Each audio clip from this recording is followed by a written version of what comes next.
Pagi itu segalanya terasa sempurna. Aroma nasi goreng dan kopi hitam mengisi dapur kecil kami, seolah kebahagiaan takkan pernah pergi. Aku tak tahu, beberapa jam lagi semua kehangatan itu akan berubah jadi mimpi buruk. Ketika seorang polisi datang dengan wajah muram, mengabarkan suamiku meninggal dalam kecelakaan, dunia seakan berhenti. Tapi sesuatu membuatku yakin, suamiku masih di rumah. Saat aku membuka pintu kamar, aku melihatnya, wajahnya sama persis, namun tatapannya bukan miliknya. Dan dari sana, hidupku tak pernah sama lagi. Cerita ini adalah cerita fiksi yang diambil dari kehidupan nyata. Nama, tempat, dan cerita dibuat untuk tujuan hiburan. Mohon maaf jika ada bagian yang menyentuh pengalaman pribadi. Semoga kalian diberi keteguhan hati dan hikmah dalam setiap permasalahan. Kalau kamu suka dengan cerita ini, jangan lupa subscribe, like, dan share agar jejak Lara terus tumbuh. Tulis di komentar kalian yang menonton dari kota mana saja. Aku selalu percaya, kebahagiaan dimulai dari hal-hal kecil.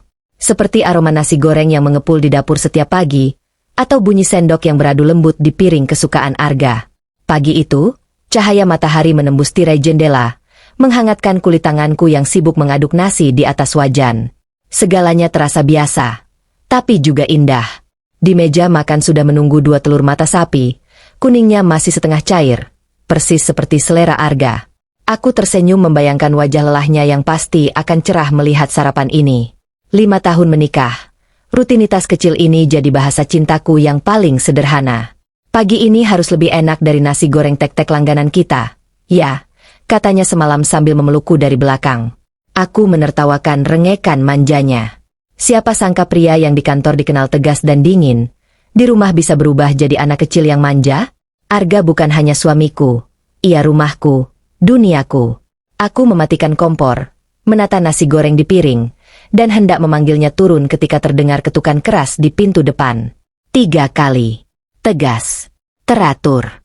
Tidak seperti ketukan tetangga atau tukang koran. Aku mengerutkan kening. Aku melepas celemek, berjalan ke pintu. Mungkin petugas listrik, pikirku, meski jadwalnya bukan hari ini. Saat pintu terbuka, udara pagi yang sejuk menyergap wajahku bersama aroma seragam polisi. Di depan berdiri seorang pria bertubuh tegap, mata lelah namun penuh simpati. Selamat pagi.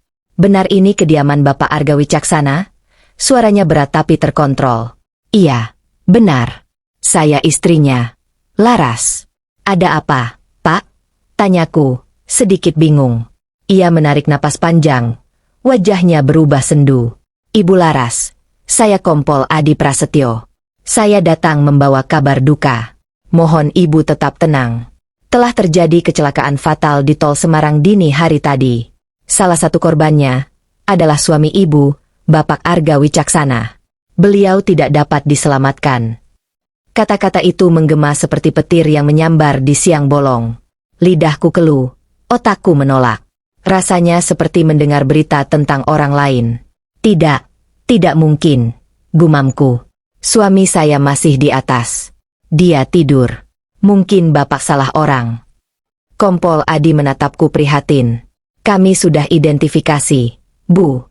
Data SIM dan KTP cocok 100%. Plat mobil juga sesuai. Aku tertawa kecil, tapi tawaku terdengar gila. Tidak mungkin, Pak. Arga ada di kamar. Bapak mau lihat? Tanyaku cepat. Aku tidak menunggu jawaban. Aku harus buktikan. Ini pasti salah. Aku berjalan menaiki tangga. Langkahku gemetar tapi kukuh. Polisi itu mengikutiku dengan raut bingung. Setiap anak tangga berderit seperti memperingatkanku bahwa ada sesuatu yang tak seharusnya kulihat. Jantungku berdetak keras hingga dada terasa sakit. Pintu kamar kami sedikit terbuka. Cahaya lembut dari jendela memantul di lantai kayu. Aku mendorong pintu perlahan. Di balik selimut, tampak sosok berbaring membelakangiku. Napas lega terlepas. Lihat, Pak, kataku pelan, tersenyum. Dia di sini. Arga cuma tidur. Aku melangkah mendekat, duduk di tepi ranjang, dan menyentuh bahunya. Sayang, bangun, ada tamu. Sosok itu bergerak. Tapi tidak seperti biasanya. Gerakannya kaku, terkendali, nyaris seperti seseorang yang berpura-pura. Selimut tersibak, memperlihatkan wajah suamiku, atau lebih tepatnya, wajah yang menyerupainya. Itu wajah Arga.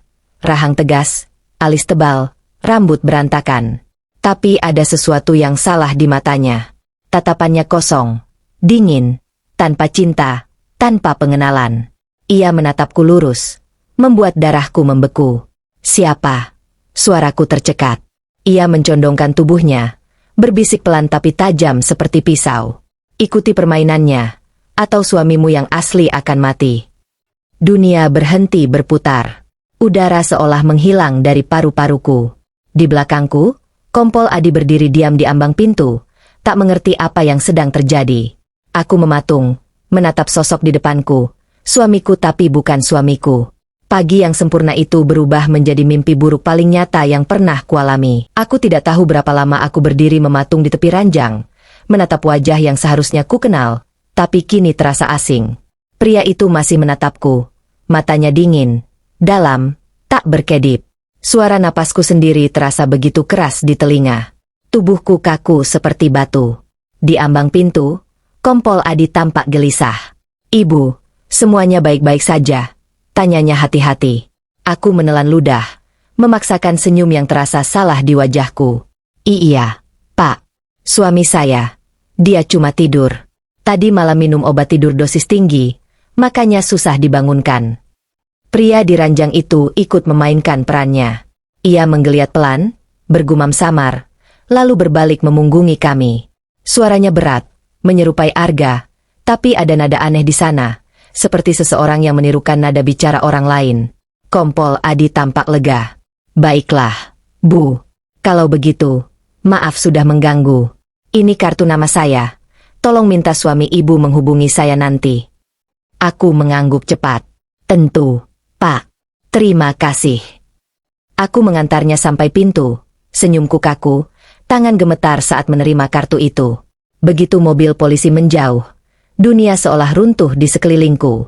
Suara langkah kaki di tangga membuat tubuhku menegang. Dia turun perlahan. Langkahnya mantap tapi tanpa suara. "Kerja bagus," katanya datar. "Kau aktris yang cukup baik." Aku menatapnya penuh kebencian. "Siapa kau? Di mana suamiku?" Ia tersenyum tipis, tapi senyum itu tak pernah sampai ke matanya. "Namaku Reno. Dan di mana suamimu?" "Anggap saja, dia sedang berlibur. Tapi nasib liburannya tergantung pada kerjasamamu." Aku ingin menjerit, tapi tenggorokanku terkunci. "Tenang saja," lanjutnya. "Aku tidak akan menyakitimu selama kau tidak bodoh. Aturannya sederhana. Tidak ada telepon, tidak ada internet, tidak ada teriakan. Kau akan hidup seperti biasa, seolah tidak ada yang terjadi. Mengerti?" Aku menatapnya tanpa menjawab. Ia mendekat. Jaraknya kini hanya beberapa langkah. Sorot matanya menusuk, seperti predator yang menikmati rasa takut mangsanya. Dari sudut mataku, kulihat laci dapur tempatku biasa menyimpan pisau. Reno mengikuti arah pandanganku dan terkekeh pelan. "Jangan coba-coba. Laras, aku sudah terlalu sering melihat orang mencoba hal bodoh. Hasilnya selalu sama, penyesalan." Hari itu berjalan seperti mimpi buruk yang tak berakhir. Reno duduk di ruang keluarga, menyalakan televisi dengan santai, sementara aku duduk kaku di meja makan, menatap nasi goreng yang sudah dingin. Setiap butir nasi yang tadi kulihat penuh cinta, kini tampak seperti sisa dari kehidupan yang telah hancur. Setiap kali aku bergerak, matanya mengikuti. Ia tidak banyak bicara, tapi kehadirannya menguasai seluruh rumah. Rumah yang dulu hangat kini terasa seperti penjara. Aku bahkan tak berani masuk ke kamar sendiri. Kamar itu sudah ternoda oleh kehadirannya. Menjelang siang, aku mencoba menenangkan diri. Aku harus berpikir, siapa pria ini? Bagaimana dia bisa tahu segalanya tentang Arga? Bahkan caranya memanggilku terdengar begitu natural. Siapa yang mengirimnya? Lalu satu nama melintas di pikiranku. Rangga, sahabat Arga. Pria yang dulu sering datang makan malam bersama kami, yang tertawa di meja makan ini, yang menganggap Arga seperti saudara sendiri. Pernah, suatu kali, aku menangkap tatapannya yang terlalu lama saat berbicara denganku, tapi Arga hanya tertawa. Dia cuma bercanda. "Laras," katanya waktu itu. Tapi sekarang, Setiap kenangan kecil terasa seperti potongan teka-teki yang mulai membentuk gambar menakutkan. Sore hari, aku memberanikan diri bicara. "Kau kerja untuk siapa?" tanyaku hati-hati. Reno menatapku dari sofa, mengangkat alis. "Kau pikir aku akan memberitahumu? Kalau kau mau uang, aku bisa kasih. Tapi lepaskan aku." Ia terkekeh pelan. "Sayangnya, bukan uang yang kami cari." "Kami?" tanyaku cepat. Ia tidak menjawab, hanya tersenyum samar dan kembali menatap layar televisi. Di layar, berita tentang kecelakaan yang menewaskan Arga terus diputar. Ironis, aku melihat wajah suamiku di layar TV dan wajahnya yang lain duduk di sofa yang sama. Dunia terasa terbalik. Setiap menit terasa seperti jam, setiap jam seperti hari. Saat malam turun, aku duduk di ruang makan yang remang. Lampu kuning temara memantul di piring kosong. Reno masih terjaga, memeriksa ponselnya, lalu menatapku dengan tatapan kosong yang entah mengandung ancaman atau sekadar rasa bosan. Aku menatap pintu, menghitung jarak, mencari celah. Tapi entah kenapa, aku tahu dia akan selalu satu langkah lebih cepat dariku. "Tidurlah," katanya tiba-tiba. "Besok akan jadi hari yang panjang." Nada suaranya tenang, tapi dinginnya menembus kulit. Aku bangkit perlahan, menuju kamar tamu, bukan kamar kami. Begitu pintu tertutup, aku menahan napas panjang, air mataku akhirnya jatuh. Aku tidak tahu siapa yang sedang memainkan permainan ini. Tapi aku tahu satu hal, aku harus tetap hidup untuk menemukan Arga. Malam itu aku berjanji dalam hati, mulai besok, aku akan pura-pura. Aku akan tersenyum, berbicara, dan berpura-pura tidak tahu apa-apa. Karena di balik semua ini, pasti ada rahasia besar yang menunggu untuk diungkap. Malam itu aku tidak benar-benar tidur. Setiap detik terasa seperti menunggu sesuatu yang buruk terjadi. Jam di dinding berdetak pelan tapi memekakkan telinga. Dari balik pintu kamar tamu yang sedikit terbuka, aku bisa melihat siluet Reno di ruang keluarga. Masih duduk di sofa, menatap layar televisi yang kini menampilkan cahaya biru redup dari mode standby. Ia seperti patung, tidak bergerak. Tapi aku tahu, dia tidak tidur. Pagi datang dengan cahaya pucat dan udara yang ganjil. Tidak ada kicau burung, hanya sunyi yang terlalu berat. Aku berpura-pura sibuk membuat sarapan, padahal pikiranku berputar mencari cara keluar dari mimpi buruk ini. Setiap suara langkah kaki Reno di belakangku membuat tengkukku kaku. Ia memperhatikanku seperti pengawas memperhatikan tahanan. Aku berusaha tampak tenang, menghidangkan roti dan telur dadar, bahkan memaksa senyum kecil. "Sarapan," kataku datar. Ia hanya mengangguk, duduk, dan mulai makan tanpa suara. Di sela-sela suapan, ia berbicara pelan. "Kau akan terbiasa." Aku berhenti mengaduk kopi. Terbiasa dengan apa? Dengan kehadiranku. Aku menatapnya tanpa kata. Ia menatap balik, dan untuk sesaat, aku melihat sesuatu di matanya, bukan kebencian, tapi kehampaan. Seolah dia pun terjebak dalam permainan yang sama. Tapi aku tidak bisa bersimpati pada orang yang mencuri hidupku. Ketika dia pergi ke kamar mandi, aku memanfaatkan waktu itu untuk mencari sesuatu, apa saja, yang bisa memberiku petunjuk. Aku berlari pelan ke kamar kerja Arga. Pintu terkunci. Tapi aku tahu di atas kusen pintu ada kunci cadangan. Arga selalu menyimpannya di sana. Dengan tangan gemetar, aku mengambil kunci itu dan membuka pintu perlahan. Aroma buku dan kertas yang khas langsung menyambutku. Meja kerja Arga masih rapi. Hanya ada tumpukan berkas dan laptop hitam di tengah meja. Aku mendekat, menyalakan laptop itu. Syukurlah tidak ada kata sandi. Layar menyala menampilkan folder bernama private_r. Hatiku berdegup keras. Aku membuka folder itu. Di dalamnya hanya satu file video. Tanggalnya, 2 hari sebelum kecelakaan. Tangan gemetarku mengklik file itu. Di layar muncul wajah Arga. Wajah yang kukenal, tapi kali ini penuh ketakutan. Kemejanya kusut, matanya merah, dan napasnya terburu-buru. "Laras," suaranya parau. "Kalau kau melihat ini, artinya aku gagal keluar dari situasi ini. Jangan percaya siapapun. Rangga, dia bukan teman kita. Dia berbahaya." Dadaku bergetar hebat. Rangga, sahabatnya sendiri? Dia tahu segalanya. Tentang keuangan perusahaan, tentang diriku, bahkan tentang kamu. Dia mengancam akan menghancurkan hidup kita kalau aku buka suara. Aku mencoba kabur, tapi mereka menemukanku. Arga menelan ludah, matanya bergetar ketakutan. Ada seseorang bersamanya, pria yang mirip denganku. Jangan panik kalau kau melihatnya. Itu bukan aku. Itu orang yang dia suruh menggantikan posisiku. Layar bergetar. Terdengar suara keras seperti pintu didobrak. Arga menoleh cepat. Mereka datang. Laras, lari kalau kau bisa. Layar langsung hitam. Video berhenti. Aku menutup mulutku, menahan jeritan. Air mataku tumpah tanpa bisa dikendalikan. Jadi benar, Reno bekerja untuk Rangga. Dan Arga, entah di mana dia sekarang. Aku terkejut mendengar langkah kaki dari belakang. Reno berdiri di ambang pintu, rambutnya masih basah, wajahnya tanpa ekspresi. Sedang apa? Tanyanya datar.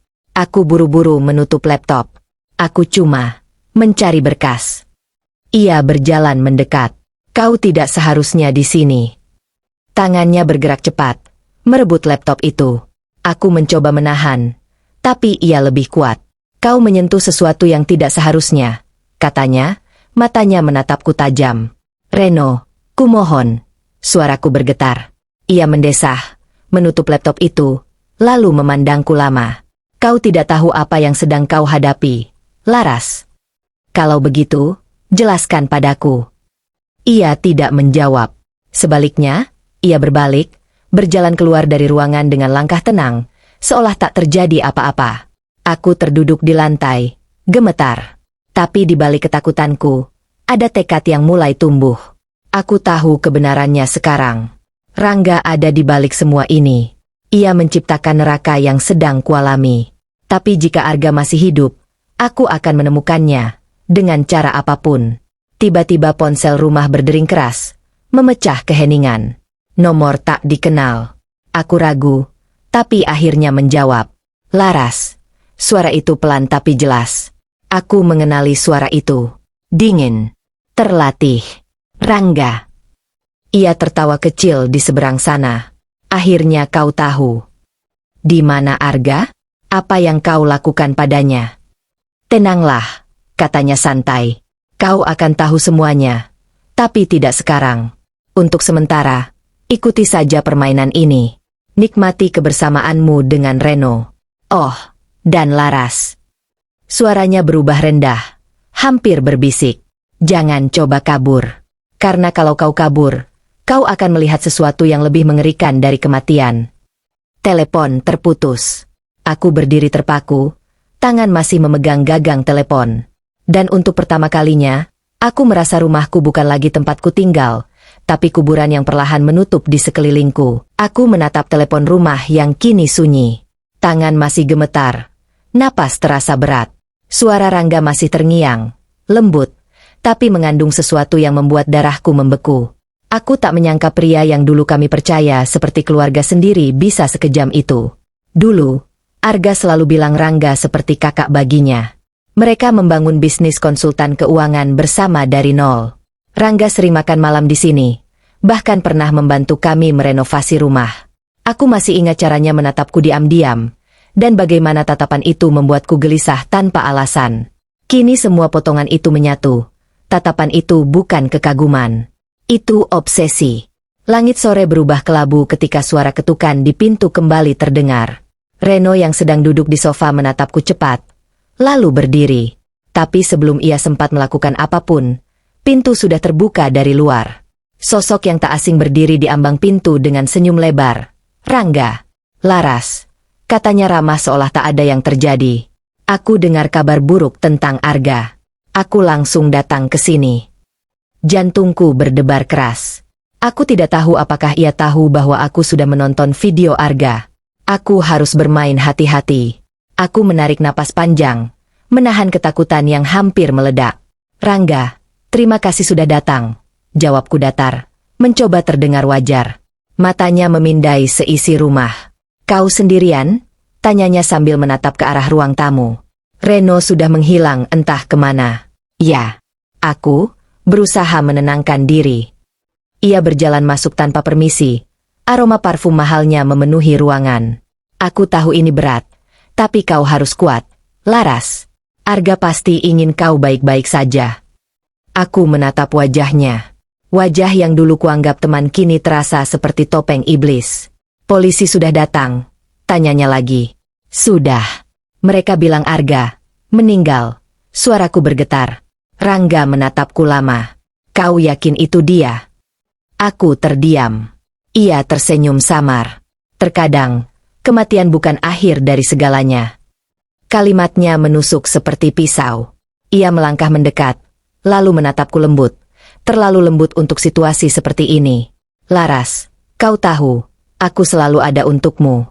Dari dulu. Aku menahan diri untuk tidak mundur. Aku tahu.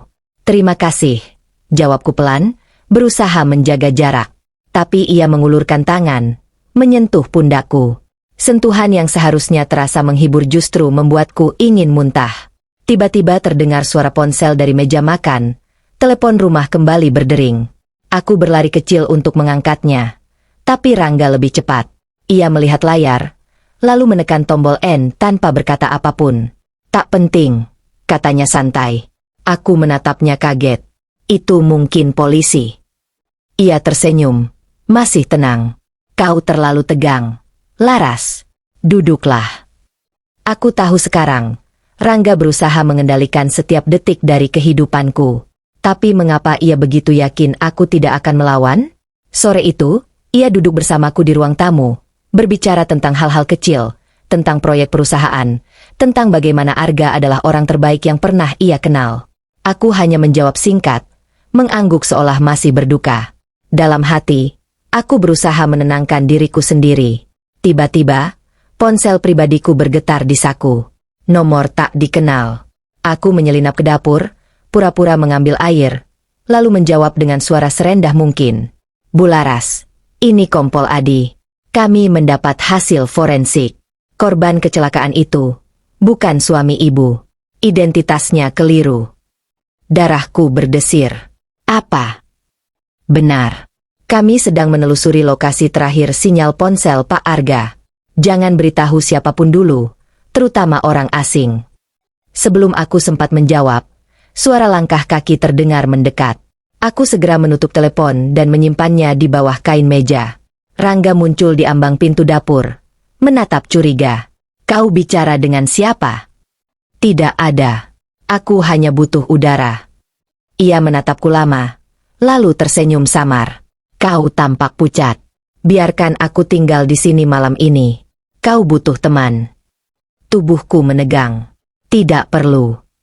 Tolong jangan tolak. Laras, aku hanya ingin memastikan kau aman, katanya lembut, tapi matanya mengancam. Aku tahu, penolakanku takkan berarti apa-apa. Rangga bukan tamu. Ia pemangsa yang baru saja menetap di sarangnya. Malam itu, aku mendengar langkah kaki di lantai atas. Rangga tidur di kamar tamu, tapi entah kenapa, suara itu terasa terlalu dekat dengan kamarku. Aku duduk di tepi ranjang, menggenggam telepon genggamku erat, berdoa dalam hati agar kompol Adi segera menemuiku lagi. Dalam kegelapan, aku menatap bayangan di bawah pintu kamar. Bayangan itu berhenti, lalu bergeser perlahan.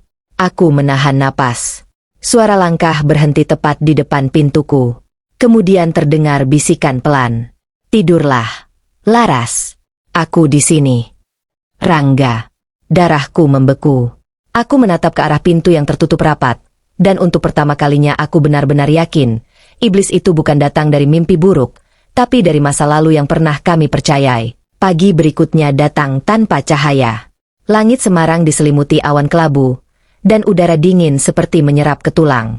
Aku berdiri di depan cermin, menatap wajahku sendiri, mata sembab, rambut berantakan, kulit pucat. Wanita dalam pantulan itu tidak lagi seperti Laras yang dulu. Ia hanyalah bayangan dari seseorang yang pernah bahagia. Rangga sudah di dapur.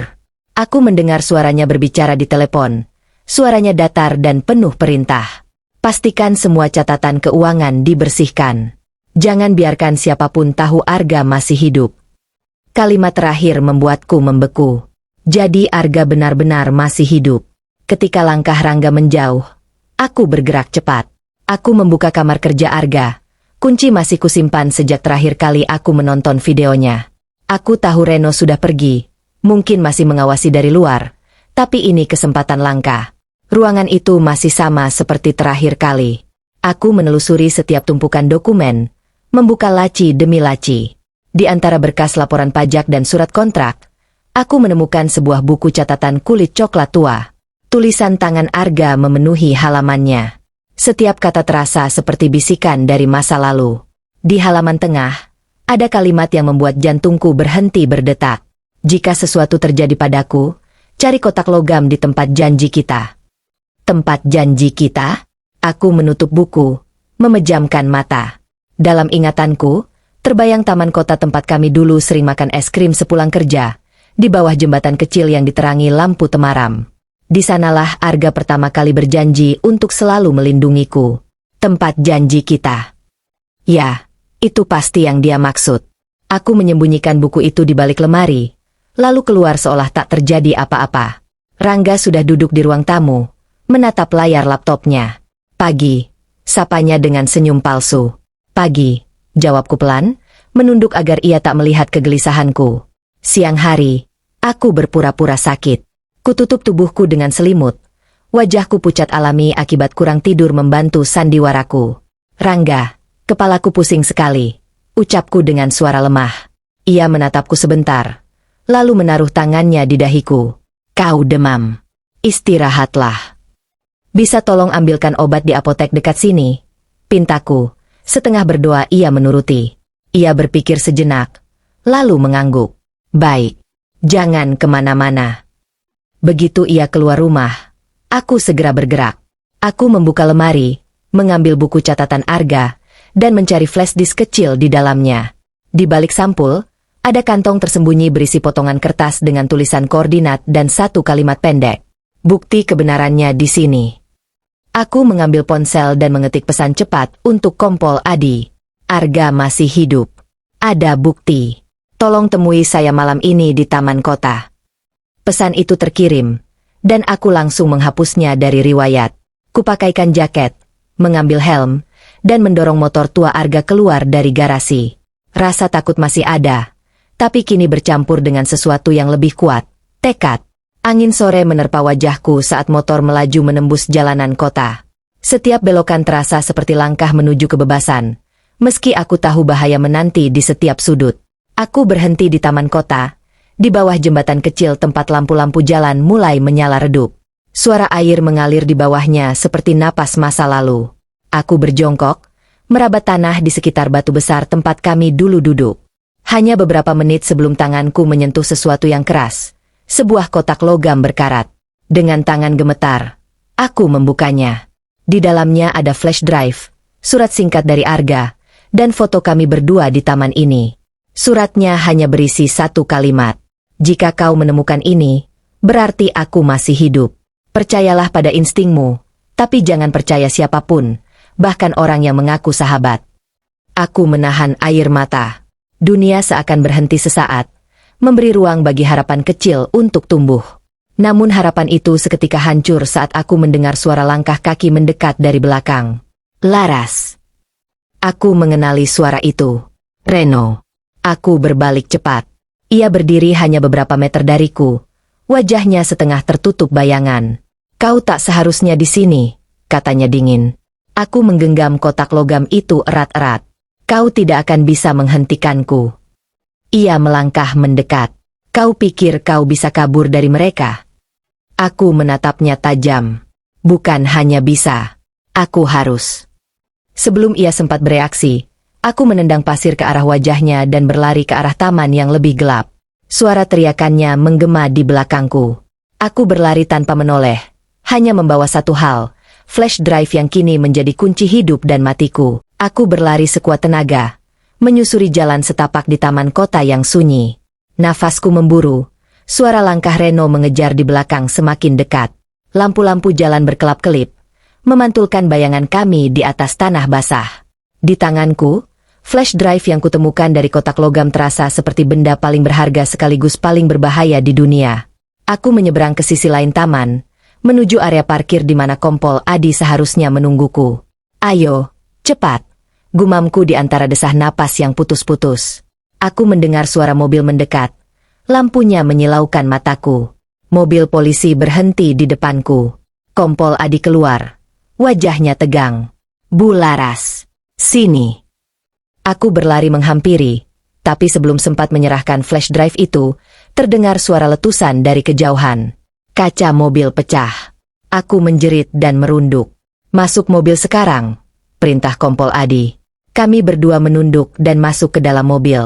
Ia menyalakan mesin dan melaju cepat keluar dari taman, sementara aku menggenggam flash drive itu erat-erat. Ini, Pak, bukti dari Arga. Ada di dalam sini. Kompol Adi mengangguk. Kita ke markas. Kita buka di sana. Mobil melaju menembus malam, tapi rasa aman itu hanya berlangsung sebentar. Dari kaca spion, aku melihat lampu mobil lain mengikuti, sedan hitam. Wajah Kompol Adi berubah serius. Mereka tahu kita bawa bukti ini. Mobil di belakang menambah kecepatan. Aku bisa mendengar suara peluru mengenai bodi mobil kami. Kompol Adi memutar setir tajam ke arah jalan kecil di bawah jembatan. Mobil terguncang keras sebelum berhenti di tepi sungai. Cepat keluar, serunya. Kami berlari ke bawah jembatan, bersembunyi di balik tiang beton besar. Air sungai berkilau terkena cahaya bulan, menambah suasana surreal malam itu. Aku gemetar, menggenggam flash drive di dada. Pak, tolong katakan suami saya masih hidup. Kompol Adi menatapku. Napasnya berat. Kami dapat laporan, sinyal terakhir ponsel suami ibu muncul di sebuah hotel tua di pinggiran kota, Hotel Kencana. Tapi kami belum sempat memeriksa. Suara langkah kaki memotong ucapannya. Dari arah gelap muncul dua sosok berpakaian hitam. Salah satunya adalah Reno. Yang satunya lagi, Rangga. Ia tersenyum, langkahnya pelan tapi pasti. Laras, panggilnya dengan suara yang nyaris lembut. Kau membuat semuanya jadi sulit. Padahal aku hanya ingin kau percaya padaku. Aku berdiri perlahan, berusaha tampak kuat meski tubuhku gemetar. Percaya padamu? Setelah kau menculik suamiku. Rangga mendengus pelan, lalu menatap Kompol Adi. Sebaiknya kau tidak ikut campur, Pak Polisi. Ini urusan pribadi. Kompol Adi mengeluarkan pistolnya. Letakkan senjatamu. Tapi Reno bergerak lebih cepat, menendang pistol dari tangannya dan mendorongnya ke tanah. Pergulatan singkat terjadi. Aku menjerit, berlari ke arah mobil dengan niat kabur. Tapi Rangga lebih cepat. Tangannya mencengkeram pergelangan tanganku kuat-kuat. Kau masih tidak mengerti, ya? Katanya lirih di telingaku. Arga sudah bukan milikmu lagi. Dia memilih jalannya sendiri, dan aku memilihmu. Aku berusaha melepaskan diri, menendang sekuat tenaga. Flash drive terlepas dari genggamanku dan jatuh ke tanah, meluncur ke tepi sungai. Rangga refleks menunduk, mencoba mengambilnya. Saat itulah Kompol Adi berhasil memukul Reno dengan batu dan berteriak, "Laras, lari!" Aku menendang Rangga lagi, lalu berlari menuruni tepi sungai. Aku sempat melihat flash drive meluncur ke air, tenggelam perlahan di bawah arus yang berkilau oleh cahaya bulan. "Tidak!" teriakku, tapi suara air menelan segalanya. Rangga menatapku dari atas jembatan. Wajahnya basah oleh keringat dan darah dari pelipisnya. "Kau pikir permainan ini sudah selesai?" teriaknya. Aku menatap balik dari bawah. Selama Arga masih hidup, aku tidak akan berhenti. Ia tertawa, keras, menggema di seluruh jembatan. "Kalau begitu, mari kita lanjutkan permainan ini." Tiba-tiba dari arah belakangku, Kompol Adi berteriak, "Bu Laras, hati-hati!" Aku berbalik. Reno berdiri hanya beberapa langkah dariku, memegang pisau. Matanya kosong, seperti kehilangan kendali. "Maaf," katanya pelan. "Aku tak punya pilihan." Aku mundur perlahan. Langkahku tersandung batu licin. Pisau itu meluncur ke arahku, tapi sebelum sempat mengenainya, terdengar suara tembakan. Reno terhuyung, jatuh ke tanah. Kompol Adi menurunkan pistolnya. Wajahnya tegang. "Cepat, kita harus pergi sekarang." Aku menatap mayat Reno yang diam di tanah, lalu menatap ke arah jembatan. Rangga sudah menghilang. Hanya suaranya yang tersisa, bergema di malam lembab itu. Kau tak bisa sembunyikan kebenaran, Laras. Karena kebenaran itu akan datang sendiri padamu. Kami berlari menuju mobil. Aku masih menggigil. Pikiranku kacau. Bagaimana kalau bukti itu tenggelam? Tanyaku di tengah napas berat. Kompol Adi menyalakan mesin, menatap ke depan dengan rahang mengeras. Tenang, Bu. Kami masih bisa melacak dari data cadangan. Tapi yang lebih penting, suami ibu kemungkinan besar masih hidup. Aku menoleh ke jendela. Air sungai di bawah jembatan berkilau.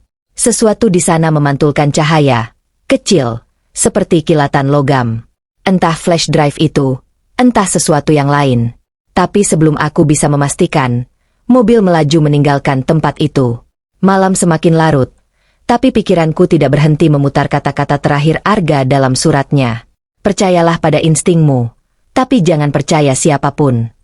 Dan entah kenapa, aku mulai berpikir, mungkin Arga bukan hanya korban. Mungkin, semua ini adalah rencananya sejak awal.